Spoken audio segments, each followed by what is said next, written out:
This presentation is brought to you by the Zach Ross Foundation, a global philanthropic organization with a focus on poverty, education, and mental health.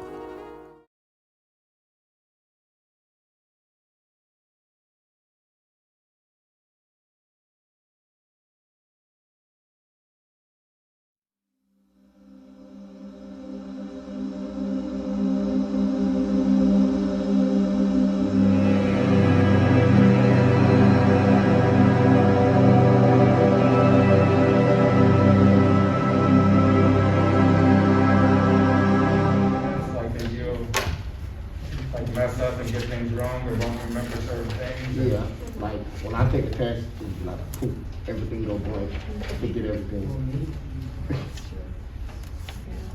Yeah, so work on the source.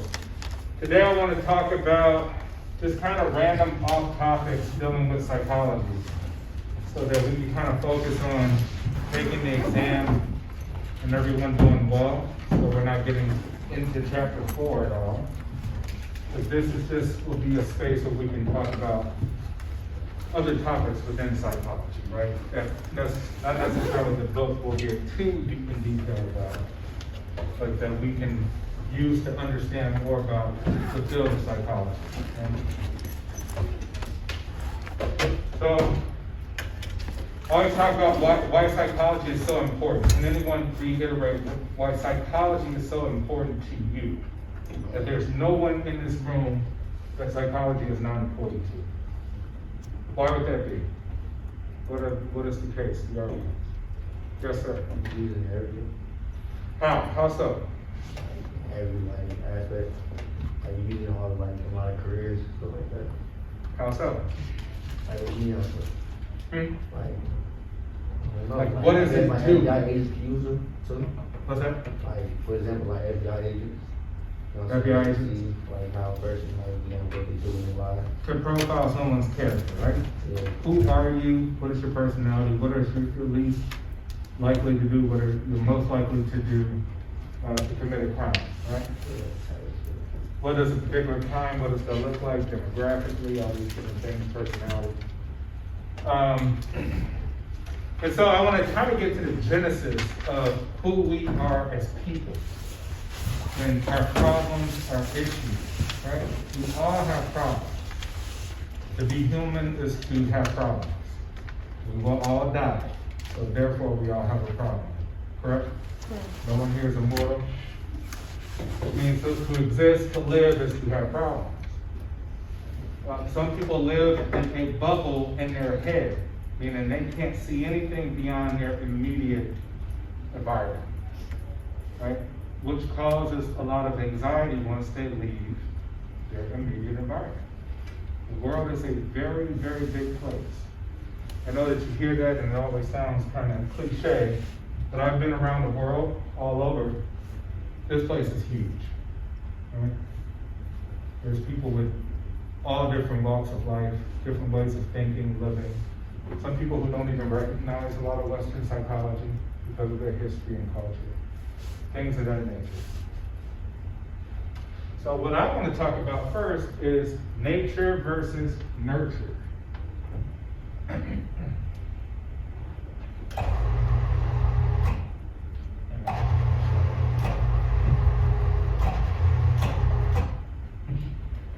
Nature versus nurture.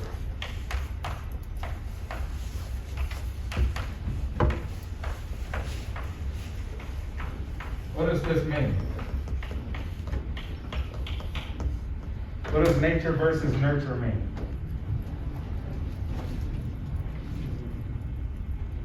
What is our nature? What is nature to us, individuals? Yes. Your environment around you. That's what you think nature would be, right? You say environment. All right.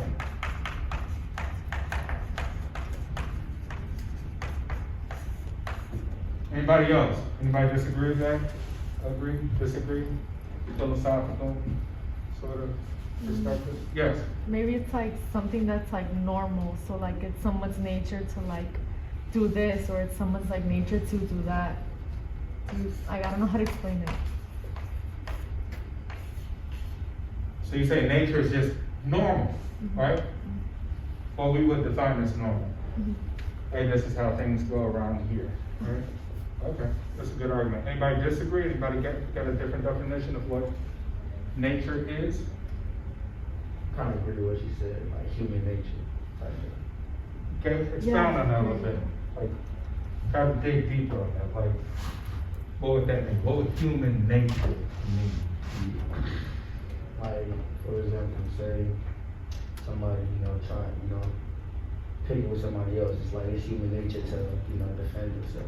To react, right?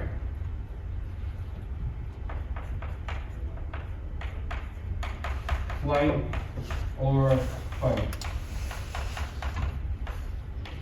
Not everybody will fight, but you know what? You're right. We have an innate impulse to just react, right? It may take us a second to I don't want to fight that person, or think of some other stuff. Anyone else? Disagree, agree, anything to add? What is nature?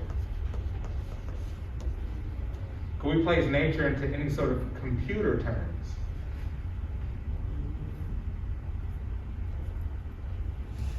Can we say nature is programmed?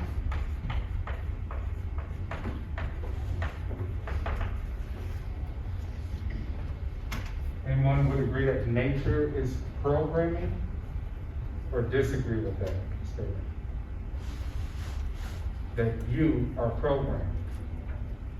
You as an individual are programmed. I agree. You agree? Why do you agree? I don't know, it's like going back to like the normal thing. Like it's like I feel like we all like work like in a similar type of way when it comes to like things that are normal. Like when we're hungry, we eat. Like when we have to use the bathroom, we go to the bathroom and this and that. Like I feel like some Automatic things. yeah, like right? we're all like programmed in some type of like way, some similar way. Sure. That's very good. Yes, sir. I agree, because I feel like when you mean by program, like, say for instance, like with the 9 to 5 thing, like with the jobs, they try to get a lot of people to just work a 9 to 5 and stay in that mindset instead of doing something else out of the ordinary.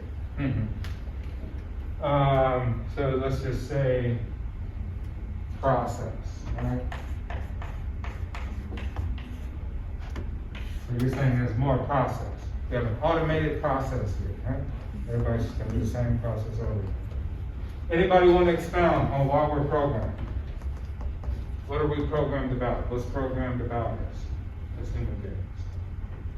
What's programmed about you? Even though you may think you're not, anybody have an argument against it? Okay. You're biologically programmed. Why do you look the way you do? Genes. What's that? Isn't it like genes or something? Genetics. Genetics. Right. Right? You look the way you do, it just didn't randomly happen by chance. Yeah. Right? You didn't make that choice. You weren't conscious of that choice. Maybe, hey, I want to look like whoever. You are genetically programmed, right? You have a set of instructions coming from parents, possibly some coming from grandparents before that. So you look the way you do because of your genetic program. But you also have a natural program, which is heart function, breathing, using the restroom when you need to, eating when you feel hungry, all these good things. So your body is programmed. And that's what's important about this class, of understanding how the brain functions with the body and your body. Your brain can alter things, but your body is going to do what it needs to do. Right? And that way we become more aware of self and apply it to ourselves. We can apply it to everything else in life. Businesses. This stuff will help you greatly in your career, moving forward, making money if that's your thing. All these different aspects of life. What is nurture? So hang on, what is nurture? We'll come back to nature again. To care for?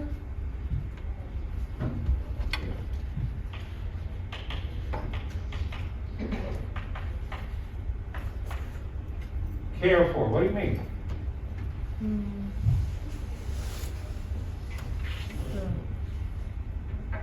maybe like since nature like refers to like how we're programmed, nurture could be like how we care for like our body. Like I don't know how to explain. Like I'm gonna think about it and then I'll come back to you. Okay, great. Yes. How you're raised. So nature is how you're raised.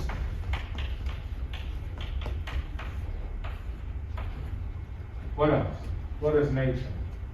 I mean nurture, sorry. Yes. Who raised you? Who raised you, right?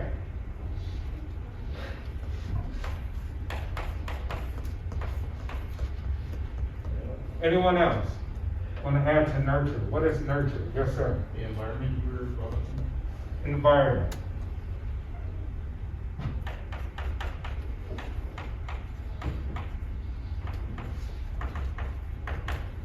Anyone else? Nurture. Nature versus nurture. Maybe like what you pick up like throughout time. Yeah, like a habit. So lessons along the journey, right? Yeah.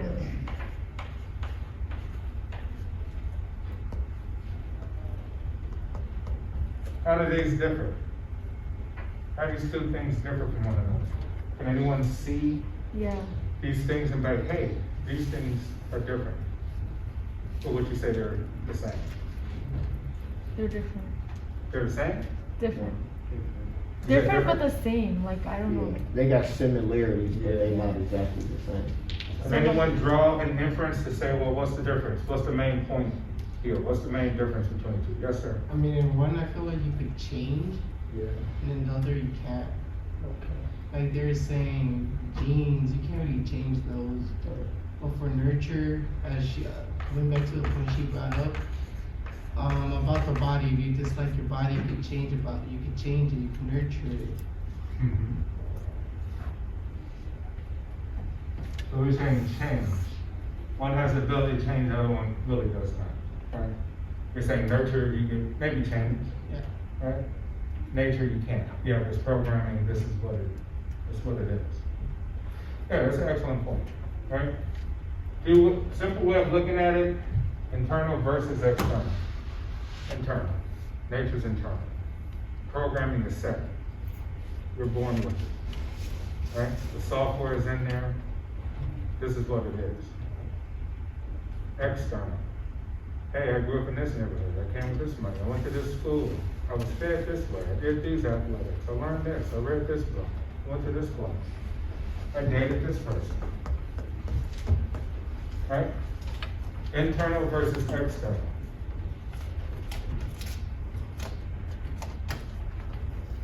What's more important between the two? That you just be born with the greatest genetics and you're like, hey, you know what, nurture really doesn't matter. I was gonna be a genius anyway. Programming is set. Mm-hmm. Or, hey, you know what? I came from the bottom, now I'm at the top. I don't know. Like I feel doesn't like nurture affect nature? And So like I don't know, like that's how like I'm kind of thinking about it right now. So like right now it's for me it's like nurture because like nature's there but nurture's like gonna affect the nature. So like things that you go through, things that like you pick up, it's gonna affect the nature. yes, you can. If you're smoking no cigarettes, what's gonna happen? Yeah. Okay. Emotions and stuff like that, like it If you would affects. shorten your lifespan, you Mhm. would have altered the software a little bit, right? Yeah. Programming. Main big word to take from this, I would say, is change is a really good one. Programming.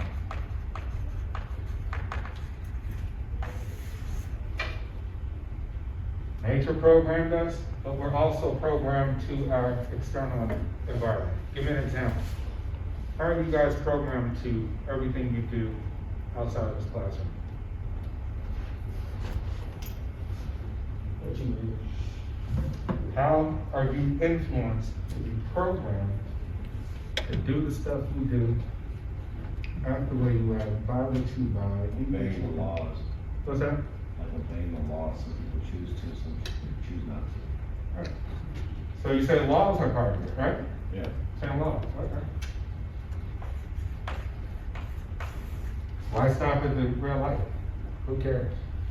Why stop at the stop sign? Right? That means you live within the government. Government will try to control certain behaviors, right? There are a lot of restrictions, things you can and cannot do. Carry a gun, you can't carry a gun. Stop at the stop sign, drive through it. 80 miles an hour speed limit, 30 miles an hour. Right? Make a law to restrict supersized foods and pop and all these different things. Or not. Right? So we're constantly trying to be programmed by external forces to change who we are, our actual behavior. Right? Mom and dad may do it, school may do it, the internet may do it.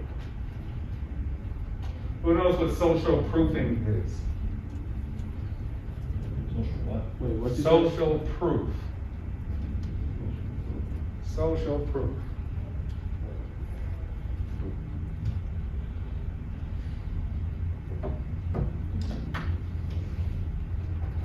Yes, sir. Sounds like taking an experiment with people and analyzing how they react to certain things.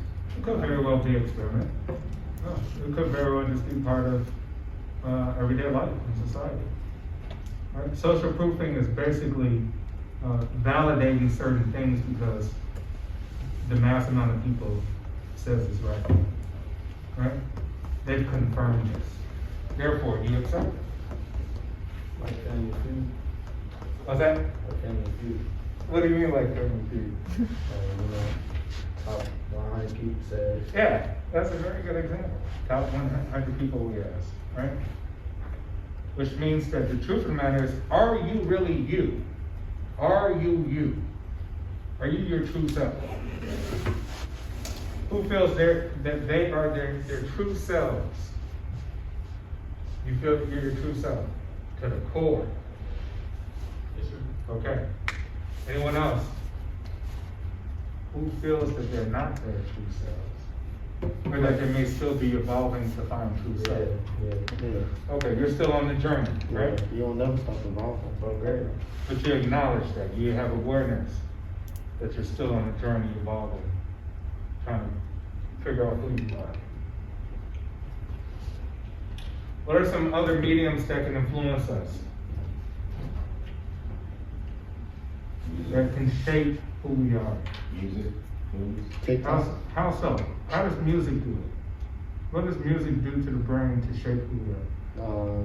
It make you like a certain genre of music instead of liking everything. You might listen to one particular type of genre. Okay, so you listen to a ton and you find that you gravitate towards a specific, Yeah. and you go down that road. Does music influence people in negative ways? Sometimes. Yes. Yes. You can't go to line, you take Damn young boy a fans. lot of different knowledge you have. And how does it do it? What's the matter? Words and how they say it. What's the words, right? Is it also the music behind the words? Sometimes the videos. Yeah.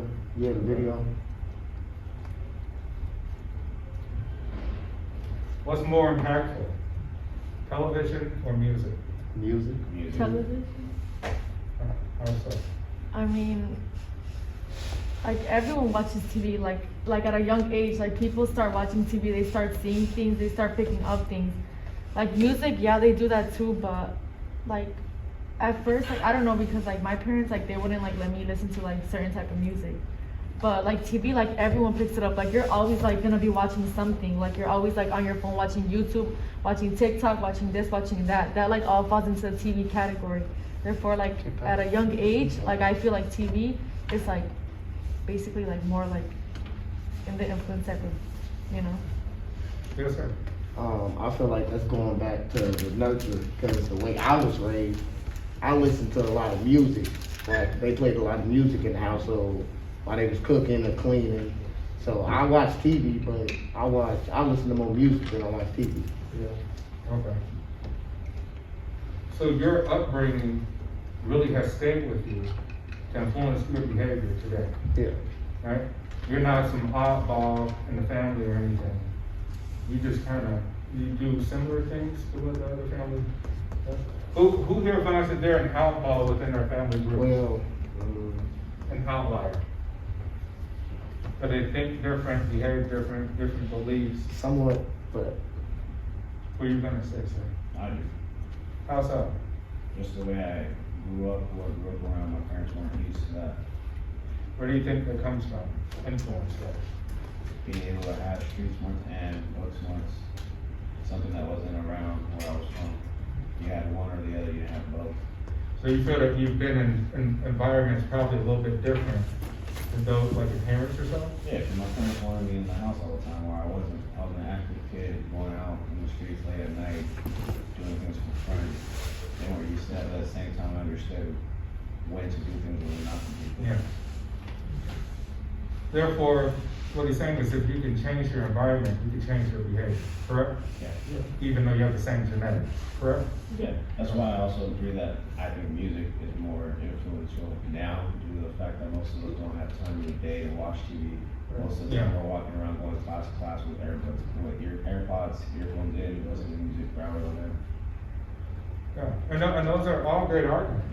I would say whatever is your particular medium that you describe, because we all have different way of learning, right? Yeah. Some people are visual learners. Like, hey, I need to visualize the pictures. I need to go on YouTube so I can see the guy do it. Some people are just text learners. They want to read. They're like, I learn best by reading. I don't need images, I don't need none of that. And some people are auditory, right? I do best by hearing it. I need to hear it because it processes my brain to make the most sense. So we all have different ways of learning. But nature versus nurture, very interrelated, but also very different. This is what makes up who we are until we come to some form of independent awareness, consciousness. And we'll begin to think for ourselves and choose what we find is best for us. That's a long, hard road. You know, it may take forever, you might not ever get there. But keep that in mind, that you're always aware of, you may not be who you truly are, right? That you may be influenced by the wrong things. You may be influenced by great things, or the wrong things. But the key word I think here is value. What do you value?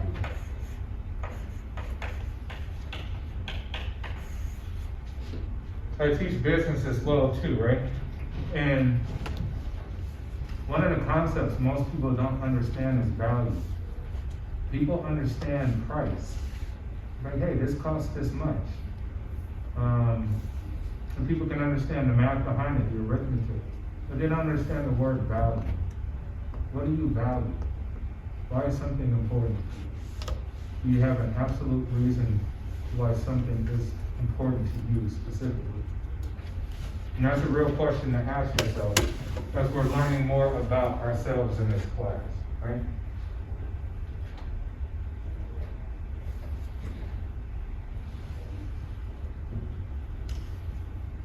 I'll briefly go through the ends of chapters 1, 2, and 3. It talks about a few things that we kind of skip.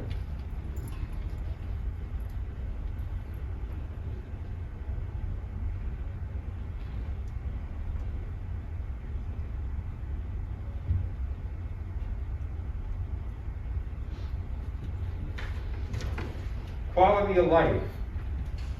Who here feels that they have a decent quality of life right now as we speak? Yes, sir. How so? I set myself in goals and slowly achieve them. And you slowly achieve. Like right now, I sacrifice going out, partying with friends in order to work, pay off my student loan. That way when I graduate, I don't have to pay off anything. Excellent. Anyone here that feel that they're achieving their goals that they set up for themselves? Yeah. Yes? Anyone here feel that they are not achieving their goals that they set up for themselves?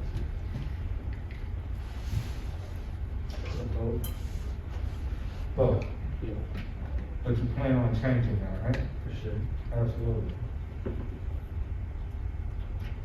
Part of evidence-based suggestions for living a flourishing life or quality of life is very simple things. It's not complicated, right? Even when you go and you watch Jordan Peterson and all these personal development guys, oftentimes they'll say a lot of simple things.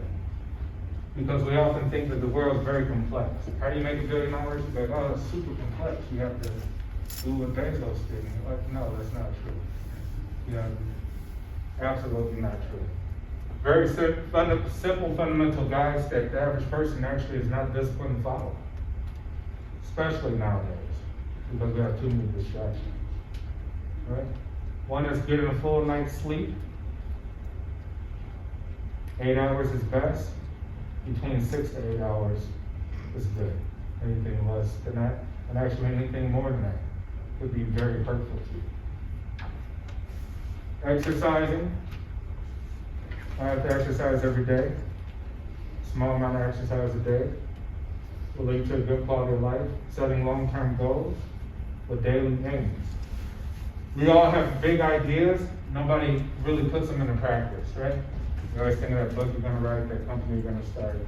And it sounds great in your head. Very few people actually put it into action because they just don't do the daily work. They become lazy thinking that we can just jumpstart and be famous and be rich. You know, we don't want to put in the daily work that it takes. But these are just very simple, fundamental things for having good well-being and mental health. Having a growth mindset, which is big different than who you are today. Right? Understanding that you will be different. What you believe today may not be what you believe in 3 years. How you dress today may be completely different than how you dress in 5 years. The people that you hang out with, you may never see them again. And that may be actually be a good thing. Right? How come? Because we become more self-aware to who we are as a person. When we're in high school, we have social proof, right? Most of you just come from high school. How many people this is their second term or whatever, first year? Right? You just coming from high school, social proof, right? You don't want to be left out. You don't want to be the oddball. You don't want the attention on you too much for all your flaws or what people claim as flaws. Right? You want to be accepted and validated. What happens as you get older, so many things are forced on you, which means eventually you start coming to your own by force, right? Whether it's health reasons or whatever reason the case may be. So you look at your optimum self, which is probably your 40s and 50s. That's when you'll typically make the most money is in your 40s and 50s. Typically, you'll probably be your most intelligent form at that point too, right? Without having like memory issues later on in life, things like that. So your optimum self may be not the person you are today, which is just to keep in mind. This is not the end all be all. With that, you're able to perceive and project. You're able to project, you're able to predict, right? Which means you can meet somebody and predict their behavior if you study this well enough and practice it, right? Which means I can maybe meet you for 5 minutes, have a conversation about everything about you. Probably know what you're going to do. Which makes people uncomfortable. Like, oh, you psychoanalyzing me, Dr. Ross? That's You know? scary. Right? They make them uncomfortable. Oh, you know, I hope you're not analyzing me. I'm uncomfortable. Like, no. That has no value to me. What does that do for me? I don't do that. Typically, why people go into psychology is to understand themselves more. I'm able to help people because of my life, right? Which means I come from all type of backgrounds. You know. I went to 13 elementary schools. Yeah. I went to school in New Orleans, Mississippi, Indiana, Chicago. I've lived in LA, New York. Come from a multicultural family. My mom's black, my dad's Italian. Right? I got a brother who's Korean, another brother who's Polish, married into Puerto Rican and Mexican and Eastern European. So all those things combine to create a lot of different thoughts, right? I'm the youngest out of 13 children, which means I have a lot of time to observe behavior. Yeah. Right? No way. different times. Yeah. Yeah. But the point is to use what people may perceive to be like, oh wow, you know, may perceive to be some things negative, but you can turn around to be like, oh, that's not negative. It is, right? Not negative. It's just what I was born into. These are things outside of my control. What I have in control is how I utilize all of that, right? So keep that in mind too. Your history is a valuable tool. You may think it's not. That's because you haven't thought about it deep enough. Your history is extremely valuable. It's valuable because you're a specific individual. No one has your experience like you do. We have to keep that in mind as well too. So it's about, this personal identity, who we are, our personality, our characteristics. Are we aware of who we are? Why are we this way? This is where we want to get to. Prioritize relationships. We talked about, maybe some people you hang out with today, you may never hang out with, right? Is it negative or positive? I don't know. That's for you to decide. But you should prioritize relationships, right? People I speak with talk about issues they have with girlfriends, boyfriends, husbands, wives, family, mom, dads, best friend, co-workers, all these different things. And they put a lot of emphasis on these things, right? It's very harmful. They put a lot of emphasis on negative things that they can't control, right? So prioritize relationships. Let's go to relationships you can control and relationships you can't. You can't control most people. You shouldn't want to control, but you may be in an environment where you could just predict behavior, right? It's not about controlling people, because in all honesty, we have absolutely no control. We have control over ourselves, right? So we are in relationships and we get ghosted, we get dumped, we don't understand why, we're trying to make sense of chaos. Understand that only you are in control of yourself. That's a very mindful tool without going off the rails. Being emotionally stable has to deal with rationality, right? You are in control of yourself, nobody else.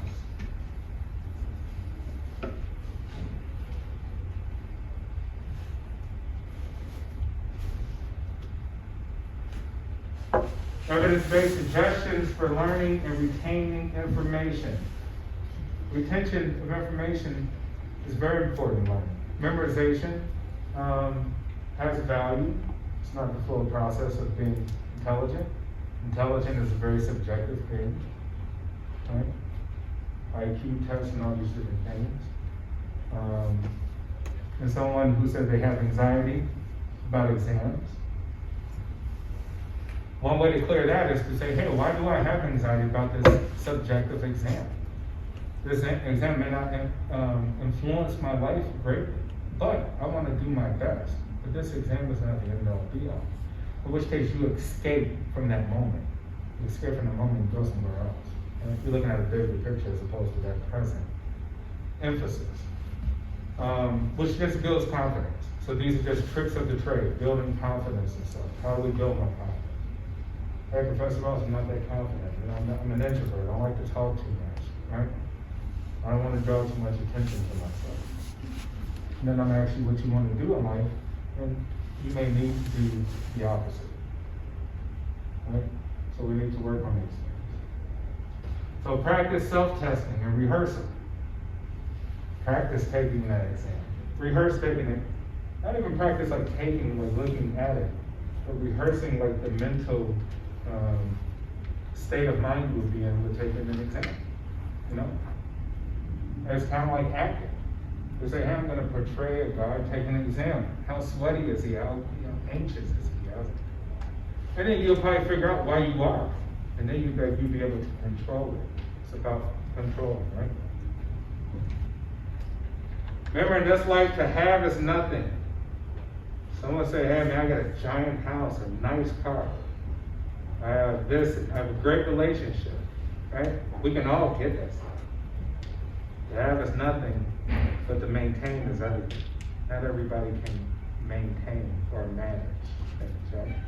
Life's about management. Can't control time, but you can manage time, right? Money may fluctuate. You don't have control over the money. The value of the dollar will go down tomorrow. How are you in control of that? You're not in control of inflation. But you can manage your money and predict so that you can work against inflation. Right? So just think of the word manage. You want to manage yourself. So yeah, practice and rehearse and testing effect, retrieval effect, test enhanced learning. It helps all of those. SQ3R, survey, question, read, retrieve, review. That's a study method, right? You want to survey the content. You want to ask yourself questions about things, not just what the book is asking questions. Ask yourself, like, hey, what is exactly that? Be able to actually take in what you're reading. Oftentimes we read things and we don't even understand them. We just read through it. And then we have to go back and try to understand it later, which is a bad practice. You're actually wasting your time. Right? Or maybe move forward to something in that same paragraph that you do understand and make a relationship between them. And review. Review everything you've learned. How you're thinking, how you're behaving, your thought process.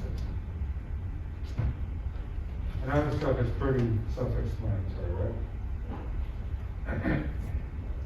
Overlearn is a good one, right? Because oftentimes we just want to do the minimum. Everybody wants to do a minimum and be done.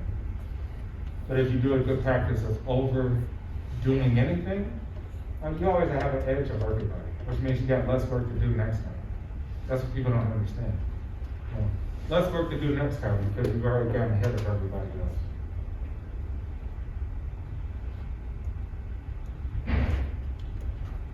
We'll just go through the end of chapter 2. There was something I'll tell them.